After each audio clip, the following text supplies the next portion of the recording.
এই যে বাতিদারা, আপনারা কি চাকরি করেন? ডিউটি করি কিসে? রাতে গাড়ি গাড়ির ডিউটি করেন? তা কোথায় কোথায় গেছেন এই পর্যন্ত আপনার একটু সিলেট বলেন। গেছি, আর যশোর গেছি, বলতে থাকেন। খুলনা গেছি, ময়মনসিংহ গেছি, মাওনা গেছি, শ্রীপুর গেছি, ঠাকুরগাঁও গেছি, রাজশাহী গেছি, দিনাজপুর, রাজশাহী চাপাই, কিশোরগঞ্জ, বরিশাল, চিটাগাং, কুমিল্লা, কামরাঙ্গীরচর,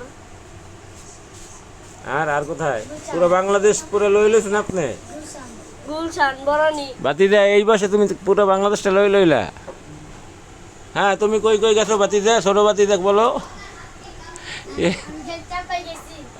তুমি খালি চাপাই গেছো। আপনার কাছে পাবনা। আর এই বয়সে গাড়ি জগতে করতেছো তোমরা? দেখি ভবিষ্যৎ কি আশা কি ড্রাইভার হবা? হ্যাঁ, হ্যাঁ, তোমাদের তো লালকে ইউটিউব চ্যানেলে নিয়ে নিতে আছে, কাহিনীটা কি বুঝতে পারলাম না। লাল মিয়ারে শিখামার 1,20,000 টাকা দিব। তারপর তারপরে হলো লাল মিয়া গাড়ি কিনে লাগবো। তারপর লাল মিয়ার টাকা আনতে হলে বেত লাগবো কত টাকা? 1,20,000 টাকা। মাথা নষ্ট, টাকাই টাকা।